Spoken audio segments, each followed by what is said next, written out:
ഫിലിമി പ്രസിലേക്ക് എല്ലാവർക്കും സ്വാഗതം. കത്തിപ്പടർന്നുകൊണ്ടിരിക്കുകയാണ്. ചിലരിടയ്ക്ക് വിചാരിക്കും ഇത് നനഞ്ഞ പടക്കങ്ങളുണ്ട് എന്നുള്ളത്. ശരിയാണ്. ഈ പടക്കങ്ങളെയെല്ലാം നനച്ചു വയ്ക്കാനൊരു ശ്രമം നടത്തിയിട്ടുണ്ടെന്ന് ആലോചിക്കണം. അതിൻ്റെ ദോഷവും നമ്മൾ കാണുന്നുണ്ട്. ഇപ്പോൾ നമ്മുടെ പ്രിയപ്പെട്ട ജനങ്ങൾ, സിനിമാ പ്രേമികൾ ഞങ്ങളെ വിളിച്ചു ചോദിക്കുന്നൊരു കാര്യമുണ്ട്. ഇത്രയും വലിയ സംഭവം നടന്നിട്ട് സിനിമാക്കാരോ സിനിമാ സംഘടനകളോ ഒരക്ഷരം മിണ്ടുന്നില്ല. ചിലർ ചാനലുകളിൽ വെളിപാടുകളുമായി പ്രത്യക്ഷപ്പെടുന്ന ഒഴിച്ചാൽ വേറെ ആരും പറയുന്നില്ല. നിങ്ങളുടെ പ്രിയപ്പെട്ട മെഗാ സ്റ്റാർ എവിടെ? മമ്മൂട്ടി എവിടെ? മോഹൻലാൽ എവിടെ? ഇങ്ങനെ ഓരോ നടന്മാരുടെയും പേര് പറഞ്ഞുകൊണ്ടാണ് ഇവരൊക്കെ എവിടെ? ഇവരെന്താ വാ തുറക്കാത്തത് എന്നാണ് ചോദിച്ചുകൊണ്ടിരിക്കുന്നത്. അതിനെ ഞാൻ പറഞ്ഞു, നമ്മൾ വേറൊരു നടൻ പറയുന്ന കാര്യം എന്താ, അമ്മയുടെ പ്രോഗ്രാമിൻ്റെ റിഹേഴ്സൽ നടന്നുകൊണ്ടിരിക്കുകയാണ്. റിഹേഴ്സൽ നടന്നുകൊണ്ടിരിക്കുന്നത് ഒന്നും അറിഞ്ഞിട്ടില്ല. അത് കഴിഞ്ഞപ്പോഴാണെന്ത് അമ്മയ്ക്കൊരു തീരുമാനം പറയേണ്ടതല്ലേ? ഇത്രയും മെമ്പർമാരുള്ള അമ്മയുടെ പുതിയ സാരഥികൾ, പുതിയ ഭരണകർത്താക്കളെല്ലാം ഒരു വാ തുറന്ന് ഒന്നും പറയുന്നില്ല അല്ലേ? ആരെക്കുറിച്ചാ? അമ്മയുടെ താരസംഘടന ബഹുഭൂരിപക്ഷം പേരുടെയും പേരുകളാണ് ഈ ഫയലിൽ കടന്നുകൂടിയിരിക്കുന്ന റിപ്പോർട്ട് വന്നിരിക്കുന്നത്.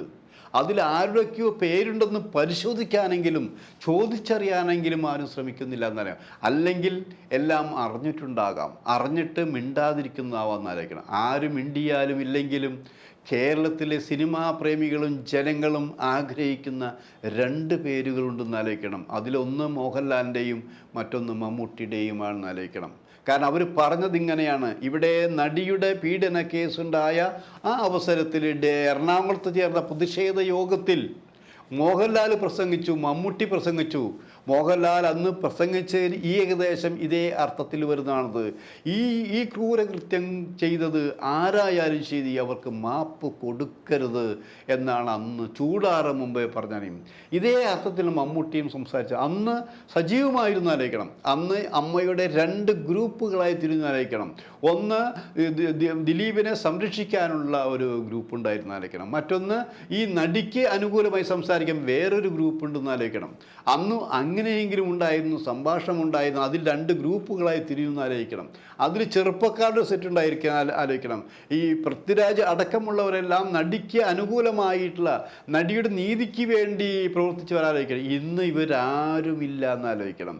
ആരും ഒന്നും പറയുന്നില്ല. അതിൻ്റെ അർത്ഥം എന്താണ്? ഇനി ചെറുപ്പക്കാർ പറഞ്ഞില്ലേ, മമ്മൂട്ടിയും മോഹൻലാലും സംസാരിച്ചേ പറ്റൂ, വാ തുറന്നേ പറ്റൂ എന്ന് ജനങ്ങൾ പറയുന്നു. ഞങ്ങളുമായി അടുപ്പം പോലെ പലരും ചോദിക്കുന്നു, നിങ്ങളുടെ ചാനലിൽ ഇങ്ങനെയൊക്കെ പറയുന്നുണ്ടെങ്കിലും നിങ്ങളെന്താ മമ്മൂട്ടിയെ വിളിച്ച് ചോദിക്കാത്തത്? നിങ്ങളെന്താ മോഹൻലാലിനെ വിളിച്ച് ചോദിക്കാത്തത്?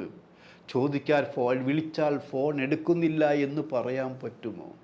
ആരുടെ ഫോണും ആരും എടുക്കുന്നില്ല എന്നാലോചിക്കണം. കാരണം നമുക്ക് അറിയാവുന്നൊരു നമ്പറിലേ നമ്മൾ വിളിക്കുന്നുള്ളൂ. ഇവർക്ക് പലർക്കും മിനിമം 5 ഫോണെങ്കിലും ഉണ്ടെന്ന് ആലോചിക്കണം. രസകരമാണല്ലേ? 8 ഫോണുള്ളൊരു ആർട്ടിസ്റ്റിനെ എനിക്കറിയാമെന്ന് ആലോചിക്കണം. ഓരോരുത്തർക്കും അവർക്ക് രഹസ്യ അറകളുണ്ടെന്ന് ആലോചിക്കണം. അവർക്ക് ചിലർ വിളിച്ചാൽ മാത്രം എടുക്കാൻ വേണ്ടി ഒരാൾ, ഇങ്ങനെ പരിചയപ്പെട്ടു വന്ന ഒരാൾക്ക് ഓരോ 1-2 നടികളെ മാത്രം വിളിക്കാൻ വേണ്ടി ഒരു ഫോൺ, ഇങ്ങനെ പല രീതിയിലുള്ള ഫോണുകളുള്ളത്. നമ്മുടെ കയ്യിൽ രഹസ്യ ഫോണുകളോ പ്രൈവറ്റ് സ്വകാര്യ ഫോണുകളൊന്നും നമുക്കിപ്പോൾ ആരും തരാറില്ല. അപ്പം പിന്നെ ആ ഫോൺ എടുത്തില്ല. ചോദിച്ചാൽ അയ്യോ എന്നെ വിളിച്ചിട്ടില്ലല്ലോ എന്നവർക്ക് മറുപടി പറയാം. അതല്ല സത്യം. ഇന്ന നമ്പറിലാണ് ഞാൻ വിളിച്ചിരിക്കുന്നത്, ഇന്ന നമ്പറിലാണ് ഞാൻ മെസ്സേജ് ഇട്ടിരിക്കുന്നത് എന്ന് പറഞ്ഞാൽ അതവർക്ക് പരിശോധിച്ച് നോക്കാമല്ലോ.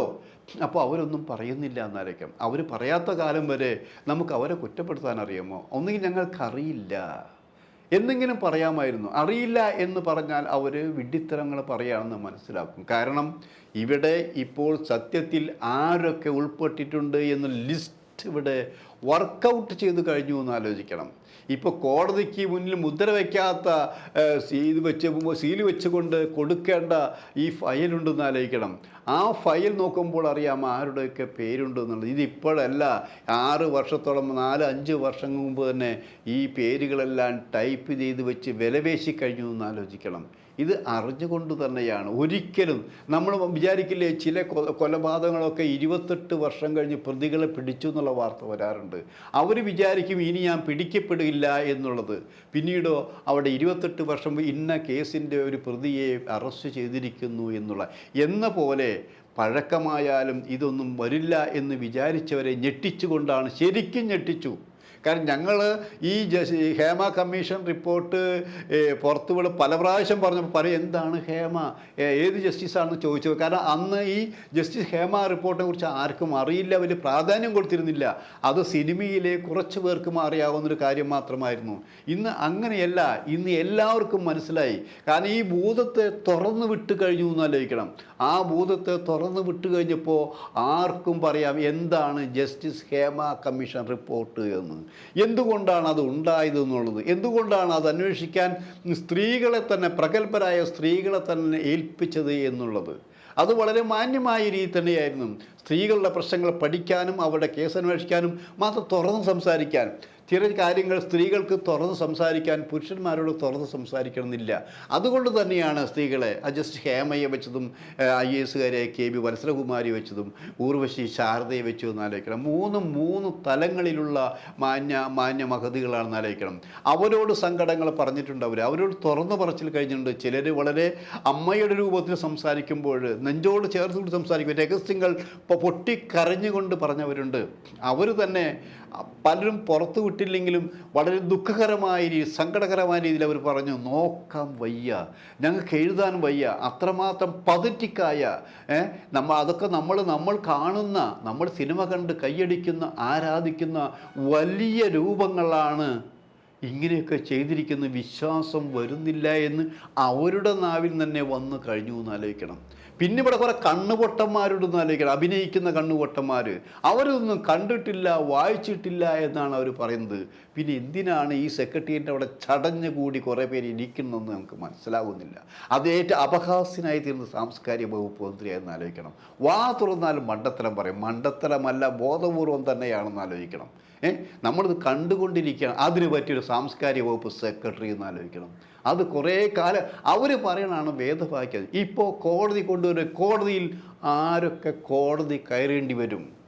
ഈ കേസുമായി ബന്ധപ്പെട്ട് ഈ കേസ് ഇല്ലാതാക്കാൻ ശ്രമിച്ച ഈ കേസ്, അതായത് ക്രിമിനലിനെ സംരക്ഷിക്കുന്നവർക്ക് പണിഷ്മെൻ്റ് ഉണ്ടെന്ന് ആലോചിക്കണം. ആ കുറ്റം ഇവർ ചെയ്തിട്ടുണ്ട്. ഇവരെല്ലാവരും സാംസ്കാരിക വകുപ്പ് സെക്രട്ടറി ചെയ്തിട്ടുണ്ട്, സാംസ്കാരിക വകുപ്പ് മന്ത്രി ചെയ്തിട്ടുണ്ട്, പിന്നെ ആരാ പറയേണ്ടത്, ഇതിൻ്റെ തലതൊട്ടപ്പാരൊക്കെ ചെയ്തിട്ടുണ്ട്. അവരെ എല്ലാം കോടതി വിളിപ്പിക്കണം, ചോദ്യം ചെയ്യണം. എന്നിട്ട് നമ്മുടെ ഈ 3 പേരെയും, ഈ ജസ്റ്റിസ് ഹേമ കമ്മീഷനിലെ ഈ 3 പേരോടും തുറന്ന് ചോദിക്കണം. അവരുടെ കയ്യിൽ നിന്ന് സീല് വെച്ച കാര്യങ്ങൾ എഴുതി ചോദിക്കണം. അവർക്കറിയാമല്ലോ ഞങ്ങൾ എന്തൊക്കെ കൊടുത്തിട്ടുണ്ട്, എന്തൊക്കെ എഴുതിയിട്ടുണ്ട്, ഞങ്ങളോട് എന്തെല്ലാം പറഞ്ഞിട്ടുള്ളത്. അവർ ഈ കോപ്പി കൊടുത്തിട്ടുണ്ടെങ്കിലും പലരുടെ കയ്യിലും അതിൻ്റെ രഹസ്യ റിപ്പോർട്ടുകളെല്ലാം ഉണ്ട്. ആ രഹസ്യ റിപ്പോർട്ടുകൾക്ക് അല്പമെങ്കിലും സത്യസന്ധതയുണ്ടെങ്കിൽ, അവർ അമ്മയാണെങ്കിൽ, അവർ സഹോദരിയാണെങ്കിൽ, അവർ ഭാര്യയാണെങ്കിൽ, അവർ ഹൃദയമുണ്ടെങ്കിൽ, അവർ കുഞ്ഞുങ്ങൾക്ക് മുലയുകുട്ടിയിട്ടെങ്കിൽ അവർ സത്യം തുറന്ന് പറയേണ്ടതല്ലേ? അങ്ങനെ സത്യം തുറന്ന് പറഞ്ഞില്ലെങ്കിൽ അവർക്ക് ഒരു കോടതി, മനസാക്ഷി എന്നുള്ളൊരു കോടതിയുണ്ട്. ആ കോടതിയിൽ നീതി കിട്ടില്ല, ഉറങ്ങാൻ കഴിയില്ല എന്നാലോചിക്കണം. അതുകൊണ്ട് ആര് കള്ളം പറഞ്ഞാലും ശരി, ഈ ജസ്റ്റിസ് കമ്മീഷനിലെ 3 പേരെങ്കിലും സത്യം പൊതുജനങ്ങളോട് അല്ലെങ്കിൽ കോടതിയോട് തുറന്നു പറയണം.